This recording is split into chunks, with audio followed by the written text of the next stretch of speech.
A paz do Senhor, amada igreja, amado irmão e irmã, seja bem-vindo a mais um culto da série Falando de Deus.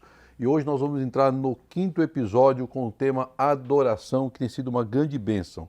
Se você perdeu algum dos cultos ou episódios passados, basta você acessar o canal do Ministério Folha em Branco no YouTube, vai lá, assiste, dá um link, compartilhe, participe desse trabalho que vai ser bênção para a sua vida.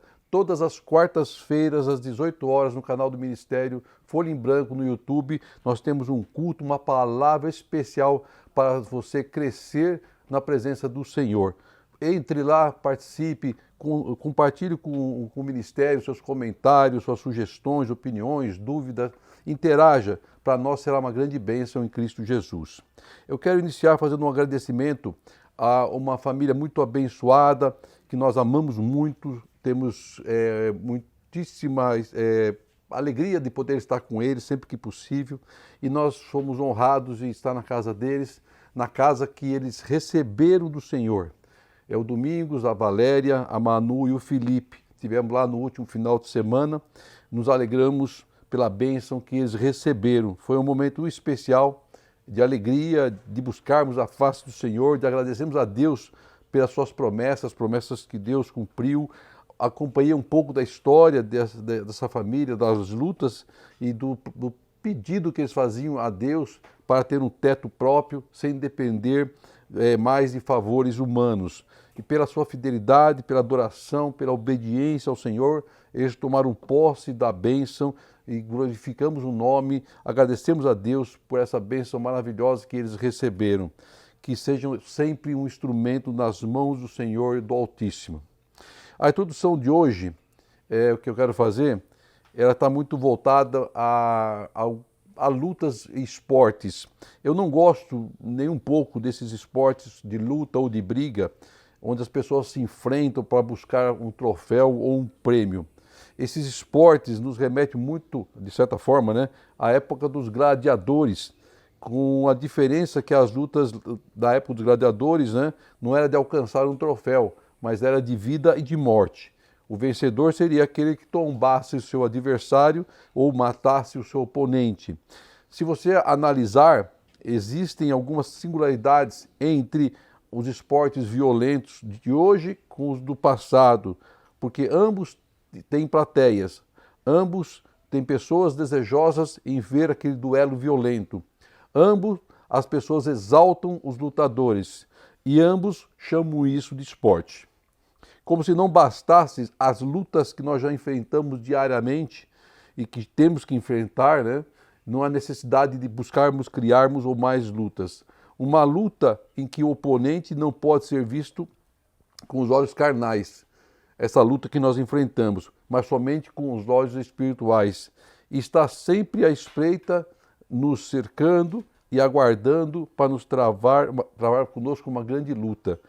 Prepara armadilhas, prepara ciladas, na tentativa de nos colocar por terra e nos derrotar, e até de nos matar, como se fosse um troféu a ser apresentado para Deus. Pense, dos 7 dias da semana, quantos você pode dizer, esse dia foi de calmaria, de bonança, de tranquilidade, sem precisar enfrentar nenhuma batalha? Eu creio que a resposta é que são poucos os dias que isso acontece. Porque a vida de um servo de Deus, de um homem de Deus, é de constante batalhas, de constante lutas. Um cristão está mais de 90% do seu tempo guerreando uma guerra que não se vê com olhos carnais, uma guerra espirituais. E muitas vezes nas nossas lutas, o nosso problema, a nossa prova, ela está superdimensionada e muito acima da nossa capacidade de vencer aos nossos olhos. E é nessa hora que Deus entra com a sua mão forte e poderosa para nos livrar e nos dar a vitória.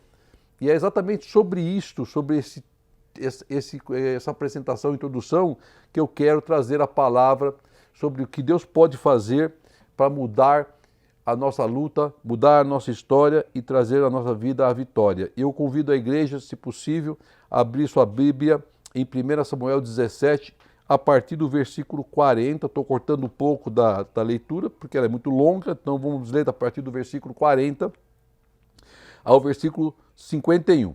É uma história conhecida, vocês vão, pela leitura, lembrar, e que também já virou filme, já virou desenho e outras coisas mais. Diz assim, versículo 40. Em seguida pegou seu cajado, escolheu no riacho 5 pedras lisas, colocou na bolsa, isto é, no seu alforje de pastor, e com sua tiradeira na mão aproximou-se do filisteu.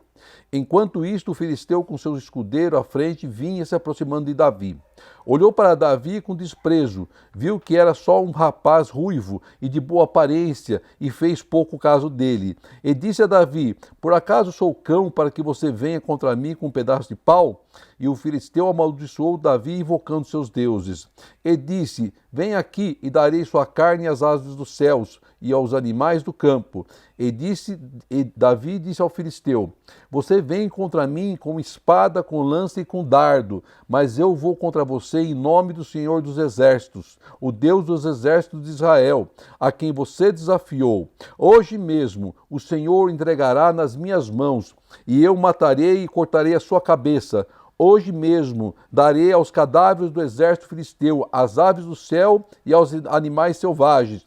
E toda a terra saberá que há um Deus em Israel. Todos que estão aqui saberão que não é por espada nem por lança que o Senhor concede vitória, pois a batalha é do Senhor, e ele entregará todos vocês em nossas mãos. Quando o filisteu começou a vir na direção de Davi, este correu depressa na direção da linha de batalha para enfrentá-lo. Retirando uma pedra de seu alforje, ele arremessou com a tiradeira e atingiu o filisteu na testa, de tal modo que ele ficou encravada, e ele caiu com o rosto em chão. Assim Davi venceu o filisteu com uma tiradeira e uma pedra. Sem a espada na mão, ele derrotou o filisteu e o matou. Davi correu e se pôs de pé sobre ele, e desembaiando a espada do filisteu, acabou de matá-lo, cortando-lhe a cabeça com ela. Quando os filisteus viram que seu guerreiro estava morto, recuaram e fugiram. Glória seja dada a Deus. Amém. Todos conhecem essa palavra. E essa palavra nos remete à luta que Davi enfrentaria e seria diferente de tantas outras lutas que ele já enfrentou. Nos versículos anteriores, vamos constatar que Davi era apenas um pastor de ovelha, um rapaz que defendia suas ovelhas de ursos e leões, mas nunca teve experiência em batalhas, nunca teve experiência em guerras, nunca foi treinado para ser um soldado. Mas a principal diferença de Davi dos demais oponentes é que ele era um ungido do Senhor. E um escolhido de Deus nunca entra em uma batalha sozinho. Você é um escolhido de Deus. Saiba que na sua batalha está as mãos do Altíssimo. Então Davi estava sendo colocado frente a frente a uma luta superdimensionada, muito maior do que as forças dos seus braços, muito maior do que ele poderia imaginar, com um oponente infinitamente superior. Quantas vezes em nosso caminhar nós nos vemos em situações semelhantes, onde o nosso problema é muito maior do que a nossa capacidade de vencê-lo aos nossos olhos. Davi não estaria enfrentando um homem comum, mas alguém que impressionava a todos pelo seu tamanho e pela sua força, capaz de destroçar um homem com as suas mãos vazias. Para efeitos ilustrativos, eu peguei um comparativo das características de Davi e das características de Golias. Segundo os historiadores, a altura de Golias era de 2,90 m e de Davi 1,60 m. Era um homem bem alto. O peso de Golias era de 200 quilos e de Davi de 70 quilos. Só o peso dele já mataria a Davi. A armadura que Golias carregava pesava 60 quilos. Davi não tinha nenhum tipo de armadura. A arma utilizada por Golias era uma lança cuja ponta de ferro dela pesava 7 quilos. Davi tinha uma tiradeira e 5 pedras. A profissão de Golias era guerreiro. A profissão de Davi era pastor de ovelhas. Vejo que a balança tende com muita diferença para que a vitória aos olhos dos homens fosse de Golias. Se você fosse apostar em um deles, qual seria o que você apostaria ou você daria a previsão de vencedor? Aos homens, com certeza, em Golias. Aos olhos dos homens, a comparação, as estatísticas, os fatos, a realidade, todas elas indicariam que Golias seria o vencedor. O inverso, com certeza, seria uma zebra. Então, não existem dúvidas humanas de que, diante dessas circunstâncias, só poderia ter um vencedor, que era Golias. Exatamente assim que muitos nos julgam quando nos veem em situação de luta ou de prova, né, em que seremos provavelmente derrotados e não conseguiríamos vencê-las. Mas o nosso Deus é o Deus que surpreende, é o Deus dos impossíveis, é o Deus do milagre, e Ele vem para deixar a todos extasiados e maravilhados pelo seu poder. Enfrentamos lutas, enfrentamos desertos, enfrentamos provas em condições totalmente desfavoráveis e desproporcionais, mas é nessa situação, é nesse cenário que Deus é perito em agir, em que muda acontecimentos, em que muda previsões, em que muda as estatísticas. Na leitura do versículo 8 a 10 de 1 Samuel, que fica anterior ao que nós lemos, diz assim: Golias parou e gritou às tropas de Israel: por que vocês estão se posicionando para a batalha? Não sou eu um filisteu e vocês os servos de Saul? Escolham um homem para lutar comigo. Se ele puder lutar e matar-me, nós seremos seus escravos. Todavia, se eu vencer e o matar, vocês serão nossos escravos e nos servirão. E acrescentou: eu desafio hoje as tropas de Israel. Mande-me um homem para lutar sozinho comigo. Veja a ousadia de Golias, a ousadia do filisteu. Ele desafia o exército de Israel. Agora observe que se nós passarmos a tratar essa batalha que era entre povos, a partir desse desafio do Golias, ela não era mais de povos, era de apenas dois homens. De um lado, Golias, que representaria os filisteus, e do outro lado, um homem que representaria Israel, que até então, nesse momento, ainda não tinha sido escolhido, ainda não sabia de Davi. A escolha errada levaria consequências terríveis ao povo derrotado. A escravidão de todo o exército e a escravidão de toda uma geração. A derrota de um cristão no mundo espiritual representa uma escravidão para nossas vidas, para a nossa casa, para a nossa família. Enfrentamos todos os dias guerras espirituais. Se estamos em Cristo, seremos sempre vencedores. Se nos afastarmos de Cristo, seremos escravizados pelo pecado, pelo erro. O desafio feito por Golias ao povo de Israel não foi de alguém envolvido emocionalmente pelo momento, mas de alguém que tinha plena convicção da sua capacidade e da sua força como homem.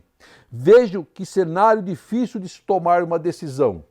Imagine-se nesse cenário. Um homem deveria enfrentar Golias, que poderia libertar ou escravizar o seu povo, que poderia trazer a humilhação do seu exército. E um homem seria depositado toda a esperança e toda a confiança de uma nação.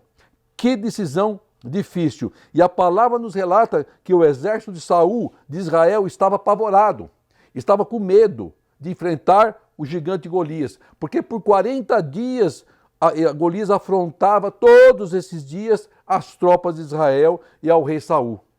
E eles não faziam nada. Davi, então, ouve as afrontas de Golias, está lá em 1 Samuel 17, 26, parte B, e em uma reação totalmente diferente de todo o exército do próprio rei Saul, ele diz lá: quem é, pois, este incircunciso filisteu que é para afrontar os exércitos do Deus vivo?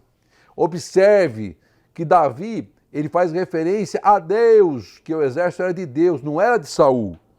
Davi era um homem de Deus, escolhido por Deus. Quem estava sendo afrontado não era um soldado de um exército qualquer. Quem estava sendo afrontado não era o rei Saul, mas o próprio Deus. Quem estava sendo afrontado era o povo escolhido de Deus. Quando estamos em comunhão com Deus, na presença de Deus, em obediência a Deus, em oração a Deus, em adoração a Deus, a afronta que lançam sobre nossas vidas não é para nós, mas é para o próprio Deus vivo.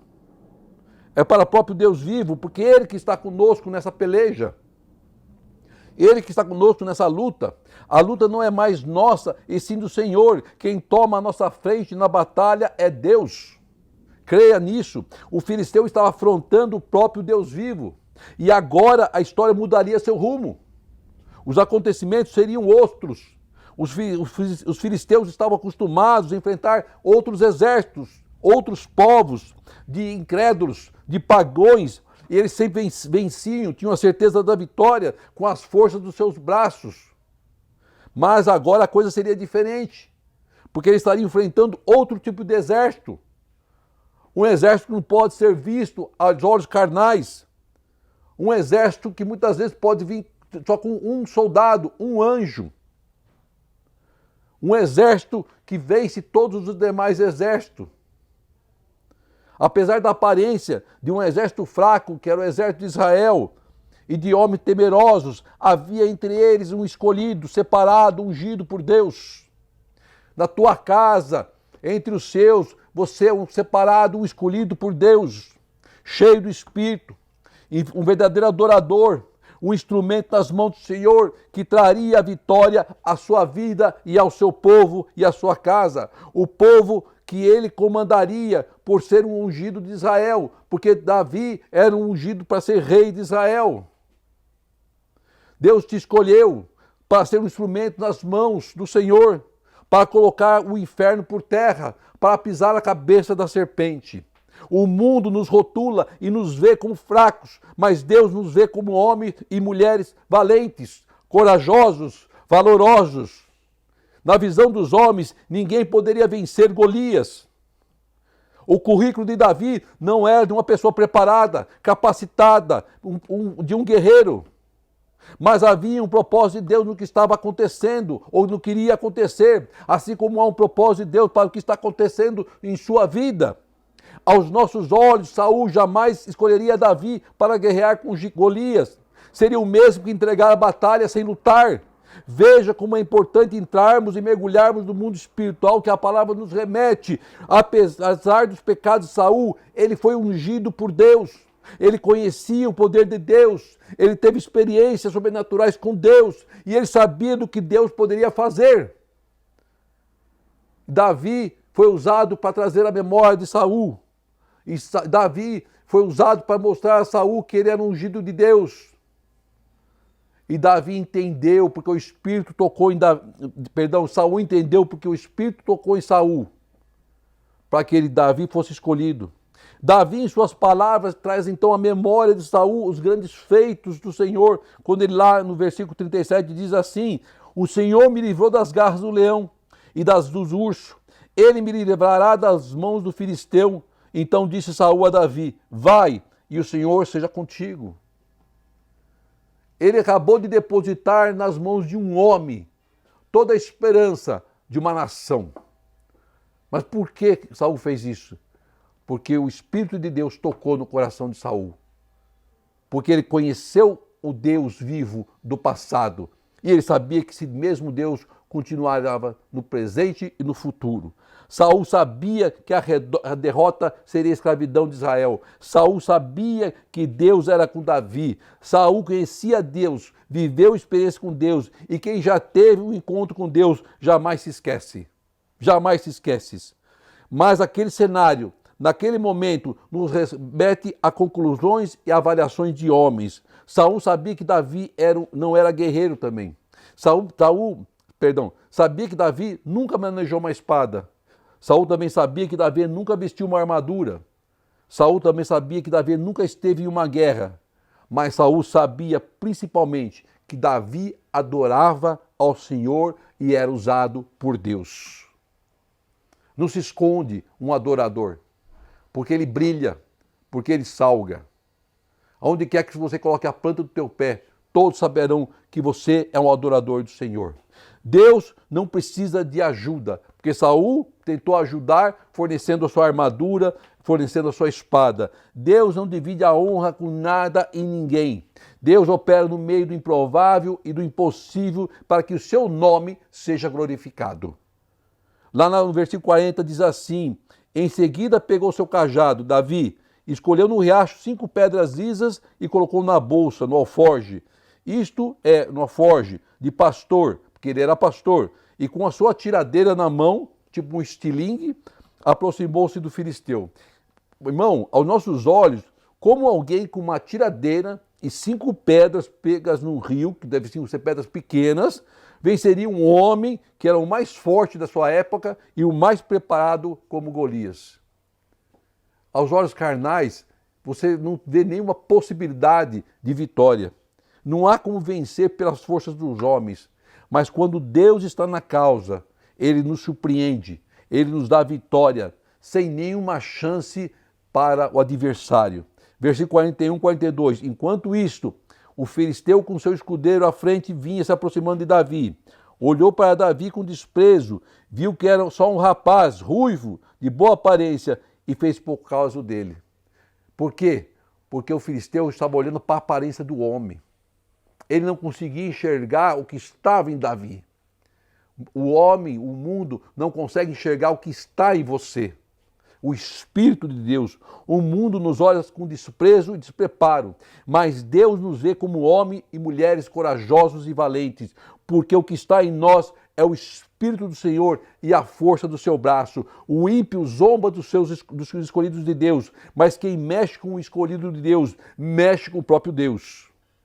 O versículo 43 diz assim: e disse Davi, por acaso sou um cão para que você venha contra mim com um pedaço de pau? Isso o filisteu dizendo. E o filisteu amaldiçoou Davi invocando seus deuses. Deus jamais deixaria um escolhido ser derrotado por um ímpio, ainda mais para que os seus falsos deuses fossem glorificados, porque Deus não divide sua glória com nada e ninguém. Nosso Deus é infinitamente maior que os nossos adversários. Deus é maior que nossas lutas, do que nossas provas. Basta confiarmos no Senhor, basta depositarmos nele a nossa esperança. Então deposita no Senhor a sua luta. A maldição lançada pelo ímpio não atinge um justo, revestido pela armadura do Senhor. Davi profetizava sua vitória contra Golias nas suas palavras. Está lá no versículo 45 a 47. Ele lança sobre Golias profecias, a certeza de que Deus daria a vitória pela sua fé, pela sua experiência com Deus. Ele entra na batalha certo de que a vitória seria colocada nas suas mãos, sem necessidade de que ele tivesse nenhum tipo de esforço. No versículo 45, nós pegando a parte B, diz assim: mas eu vou contra você em nome do Senhor dos Exércitos, o Deus dos exércitos de Israel, a quem você desafiou. Golias desafia não somente a Davi, mas também ao Deus vivo. Seu adversário desafia você e ao Deus que está em sua vida. Creia nisso. Aí no versículo 46, na parte A, diz: hoje mesmo o Senhor o entregará nas minhas mãos. Davi tinha certeza plena da vitória. Um escolhido sabe que Deus coloca em nossas mãos a vitória. Aí do versículo 47, parte A também, diz assim: todos que estão aqui saberão que não é por espada ou por lança que o Senhor concede a vitória. As armas de um escolhido de Deus é a palavra do Senhor, é a fé nas suas promessas, é a adoração ao Altíssimo. E Davi sabia disso. Nessa passagem, Davi está afirmando ser um servo do Altíssimo, assim como você. Ele está afirmando que não estava só, assim como você. Ele está afirmando que que era um escolhido, assim como você. Ele estava afirmando que um ímpio estava afrontando ao próprio Deus, assim como na sua causa. Ele estava afirmando que estava entrando na batalha como vencedor, assim como você. Então glorifique o nome do Senhor. Aleluia. Glorifica o nome de Deus. Toma posse, meu irmão e irmã, dessa batalha que será vencida em nome de Deus. Quando estivermos para enfrentar uma luta, uma batalha, um deserto, um gigante em nossa vida, faça como Davi fez. Profetiza que esta luta será vencida com o braço, não com o braço de carne, mas com o braço forte do Senhor dos Exércitos. Para que todos vejam que você é um escolhido de Deus. Para que todos vejam que Deus está na sua vida. Para que todos saibam que a batalha é do Senhor. Aleluia. Glória seja a ti. Aí no versículo 48 ao 51, consagra a vitória e a promessa de Deus sobre a vida de Davi. Quando o filisteu começou a vir na direção de Davi, esse correu depressa na linha de batalha para enfrentá-lo, retirando uma pedra do seu alforje, uma pedra. ele arremessou, não era uma pedrona, era uma pedra que cabia numa forte, devia ser pedra pequenininha. Ele arremessou e atingiu o filisteu na testa, de tal modo que ela ficou encravada. A velocidade, a força daquela pedra encravou na testa do filisteu. E ele caiu com o rosto no chão. Assim Davi venceu o filisteu com uma tiradeira e uma pedra. Sem espada na mão, ele derrotou o gigante, ele derrotou o filisteu, ele derrotou Golias e o matou. E diz que depois que ele cortou sua cabeça. E a vitória de Davi não dependeu de espada. A vitória de Davi não dependeu de lança. A vitória de Davi não dependeu de escudo e nem de armadura forjada por homens. Davi foi para a batalha revestido com o poder e a autoridade do Senhor. Vá para a sua batalha com a autoridade do Altíssimo. Deus estará contigo em sua luta contra esse gigante, e esse gigante cairá por terra em nome de Jesus. Receba essa palavra, irmão, em nome de Jesus, porque a vitória já é tua. Aleluia, glória seja dada a ti, Senhor. Oremos ao Senhor. Querido Deus, amado Pai, quero te agradecer, Pai amado, por esta palavra abençoada, Senhor. Te agradecer porque aqui isso nos mostra, Senhor amado, que as nossas lutas, nossas batalhas que acontecem e virão todos os dias, Pai, elas serão vencidas pela fé, da certeza que é o Senhor que está à frente, Pai, e tomará a frente dessas lutas para nos trazer a vitória. Te agradeço, Pai querido, por tudo isso que o Senhor tem operado em nossas vidas. Te agradeço, Pai amado, pelas tuas promessas, por aqueles que estão participando, que estão assistindo, estão aprendendo com a sua palavra, Senhor.